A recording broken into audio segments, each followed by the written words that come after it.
Bienvenue à Tout est accompli. Ça fait un bon moment que je n'ai pas fait de vidéo. Alors, j'aimerais parler avec vous de croyances religieuses versus dissonance cognitive. Un avant-propos.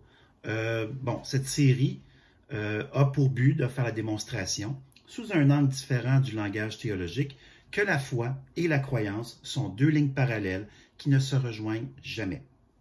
La foi se fonde sur des preuves, des faits et une démonstration vérifiable, alors que la croyance n'est ni un fait, ni vérifiable et est constituée majoritairement d'arguments d'autorité.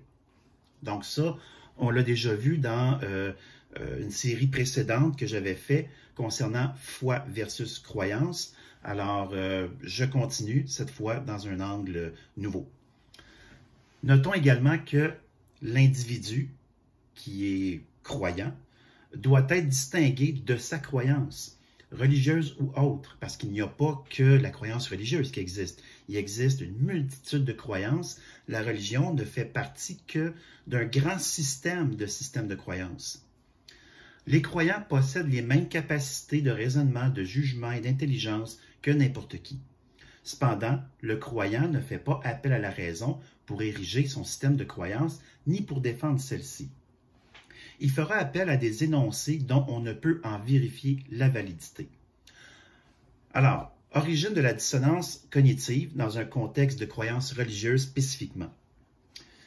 On a un célèbre psychologue, Leon Festinger, 1919 à 1989, célèbre pour sa théorie de la dissonance cognitive ainsi que celle de la comparaison sociale.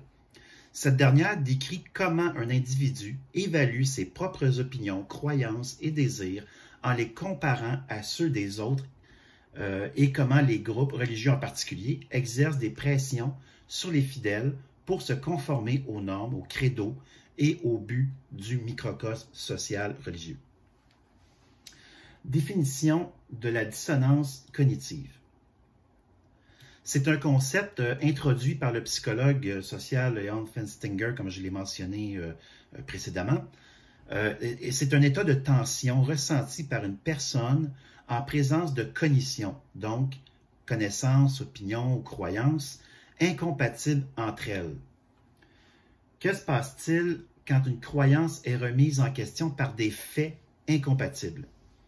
La personne se trouve dans un état de ce qu'on appelle dissonance cognitive et elle utilise des stratégies pour résoudre cette dissonance selon la théorie du psychologue américain Leon Festinger, théorie importante en psychologie sociale. Certaines de ces stratégies consistent à discréditer l'information dissonante ou à reformuler la croyance de manière à atténuer la contradiction et à restaurer une cohérence cognitive. Ce qu'on retrouve d'ailleurs chez les... par exemple, dans la science, on parle de théorie de l'évolution, alors qu'on a les créationnistes qui tentent de faire du concordisme entre la science et la foi. Leon Festinger a notamment développé sa théorie dans le contexte de l'étude d'une secte qui croyait que des extraterrestres viendraient les chercher prochainement pour les sauver d'une fin du monde imminente. Les événements observés dans cette étude illustrent comment les stratégies de résolution de la dissonance cognitive adoptées dépendent de plusieurs facteurs, dont les efforts passés déployés à cause de la croyance et les interactions sociales. Le fait de partager une conviction avec un groupe la renforce, donc les convictions communes. Ainsi, les croyances dépendraient souvent davantage des échanges sociaux que de l'observation et la raison. Leon Festinger, c'est ce que lui a observé chez les gens qui sont croyants. Lorsque des croyances sont menacées, le recours à des arguments non vérifiables augmente. Les croyances ne reposent pas toujours sur les faits. En réalité, elles se fondent pratiquement jamais sur des faits, notamment parce qu'elles peuvent répondre à des motivations psychologiques, telles que maintenir une vision du monde, une identité ou une appartenance, ont illustré plusieurs études.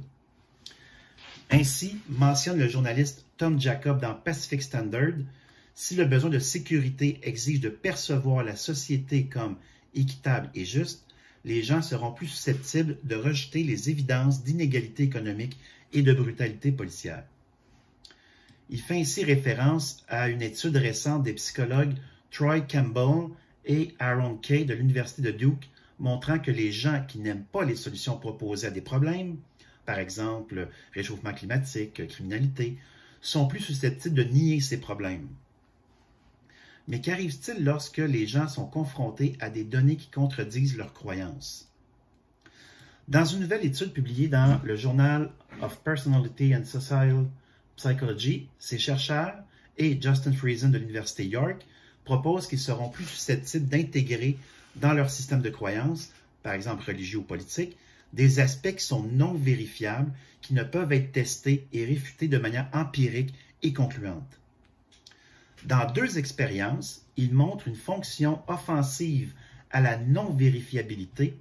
Des arguments non vérifiables permettaient à des participants de défendre leurs croyances religieuses avec plus de conviction et à des partisans politiques de polariser et critiquer leurs adversaires plus fortement. Et on en a des exemples concrets dans notre société, en fait, dans la société américaine, mais on le voit dans les différents médias avec le président actuel, Donald Trump, et ses supporters. Dans 2 autres expériences, les chercheurs montrent une fonction défensive. Quand les faits menaçaient leur vision, les participants choisissaient des arguments qui étaient davantage infalsifiables, donc opinion morale, plutôt que falsifiables, des faits vérifiables.